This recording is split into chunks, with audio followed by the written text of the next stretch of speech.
Hello, yesterday was St George's Day, and I was going to record, well, not a story about St George himself, but a story of traditional English folklore, but between work and people being a little odd.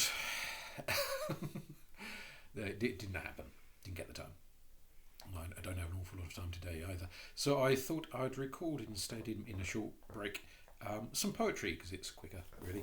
And in terms of thinking about very English types of poems and poets, even though he was born in India, Rudyard Kipling is, or certainly was in the Victorian Edwardian period, renowned as the sort of the great poet of English patriotism and literature and so on at the time. Some of his poems are definitely centred on English folklore and traditions and history, but perhaps not always acceptable to the ever-changing political sensibilities of the modern age.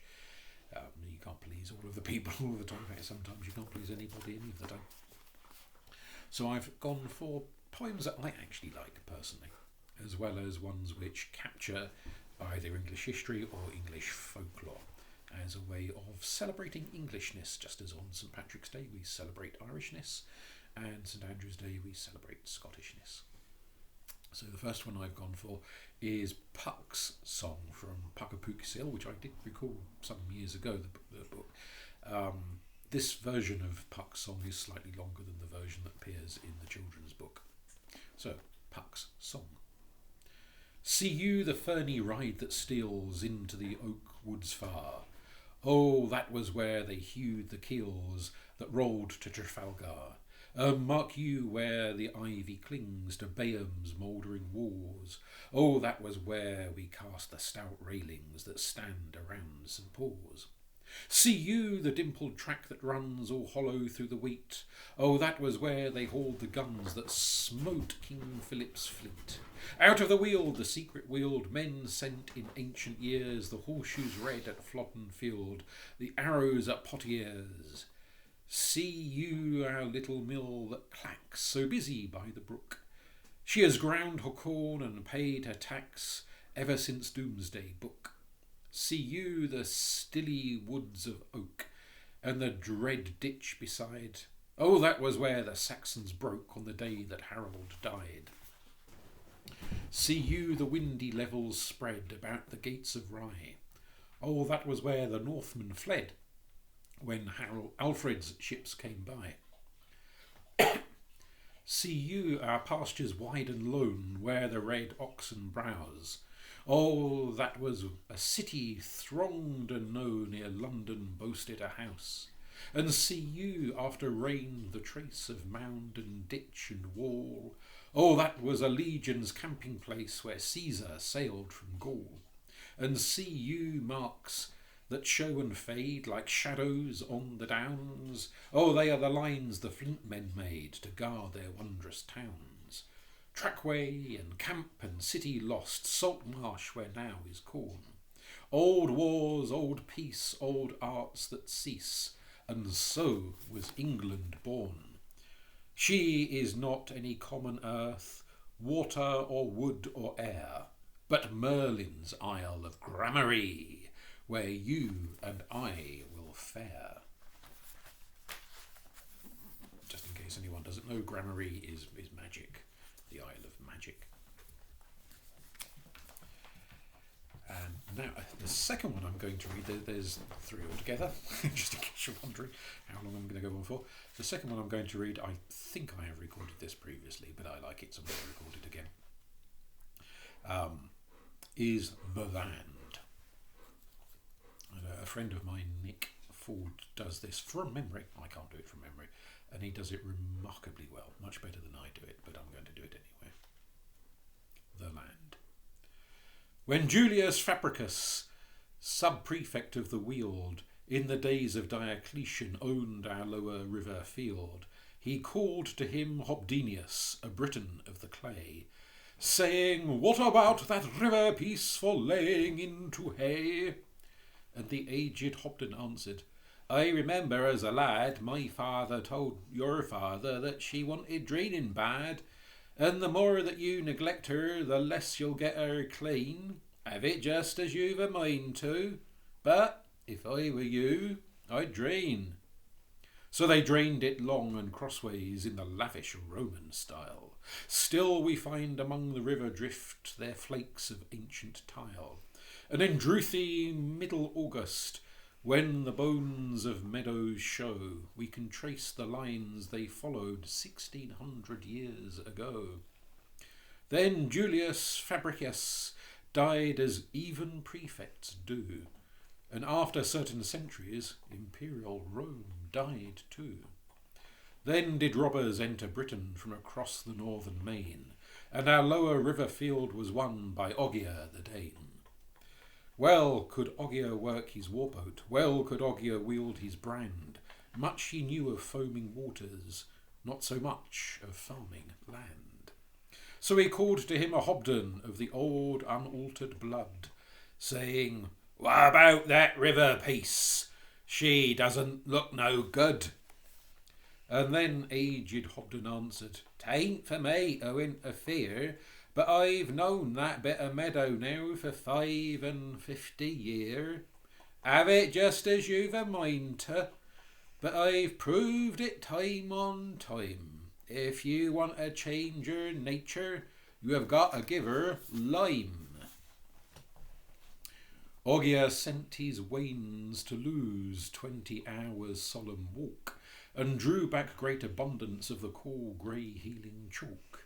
And old Hobden spread it broadcast, never heeding what was in't, which is why in cleaning ditches now and then we find a flint. Ogier died, his sons grew English. Anglo-Saxon was their name, till out of blossomed Normandy another pirate came. For Duke William conquered England and divided with his men, and our lower river field he gave to William of Warenne. But the brook, you know her habit, rose one rainy autumn night and tore down sodden flitches of the bank to left and right.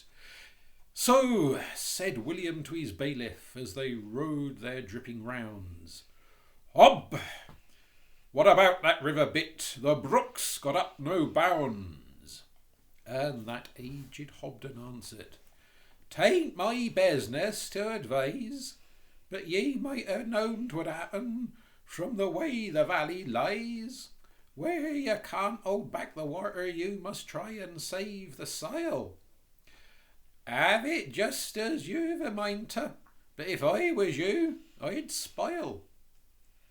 They spiled along the watercourse with trunks of willow trees, and planks of elms behind 'em, and immortal oaken knees.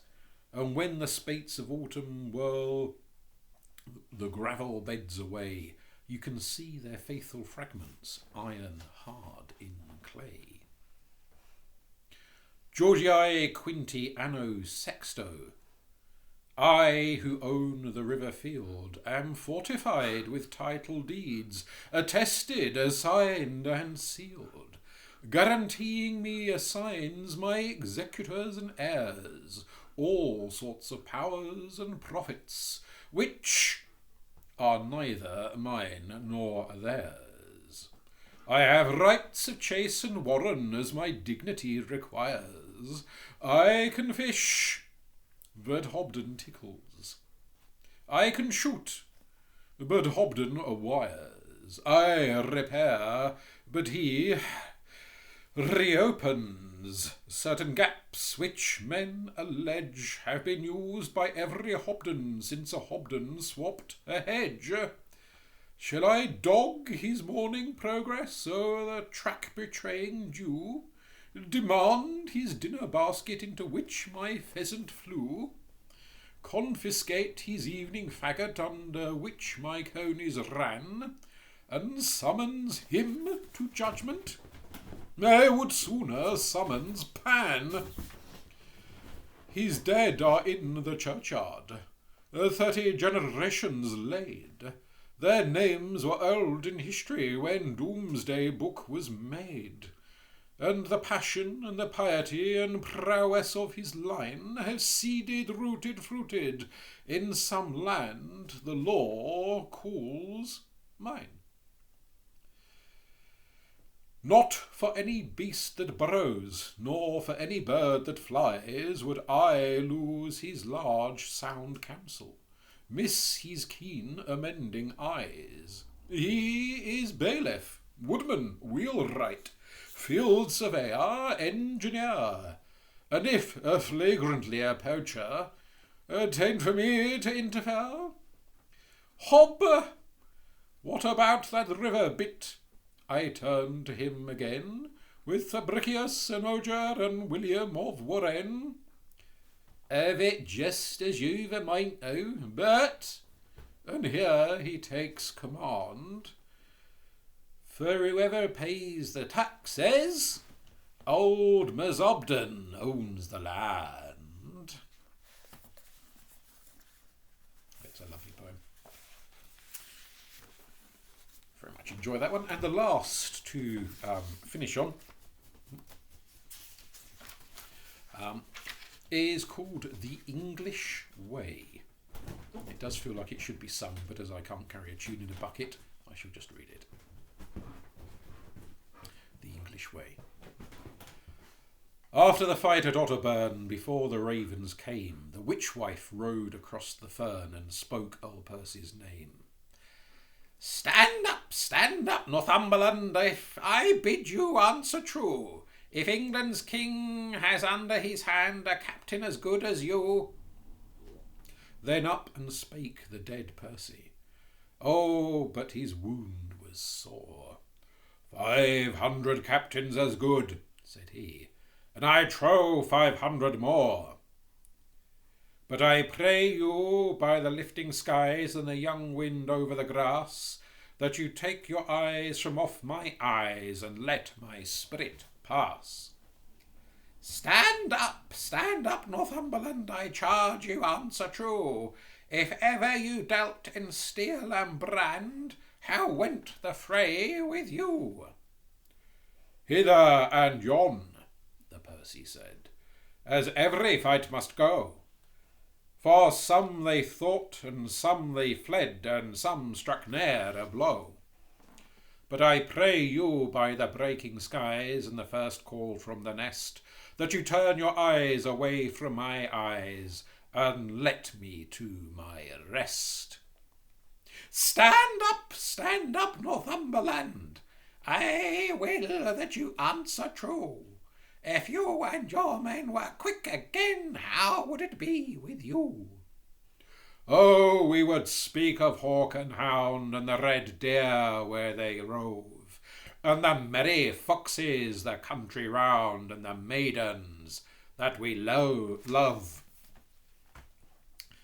We would not speak of steel or steed, except to grudge the cost, and he that had done the doughtiest deed would mock himself the most.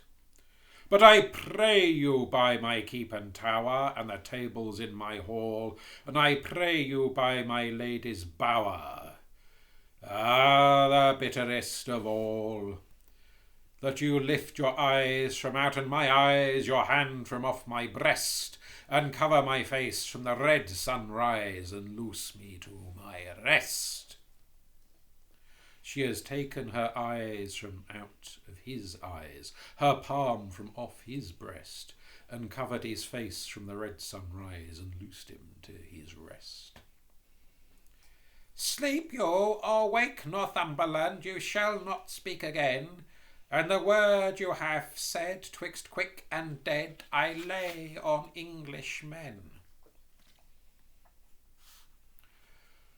So long as Southern runs to west, or Humber to the east, they who bore themselves the best shall count themselves the least. While there is fighting at the ford or flood along the Tweed, they that shall choose the lesser word to cloak the greater deed. After the quarry and the kill, the fair fight and the fame, with an ill face and an ill grace shall they rehearse the name. Greater the deed, greater the need, lightly to laugh it away, shall be the mark of the English breed until the judgment day. and belated Happy St George's Day.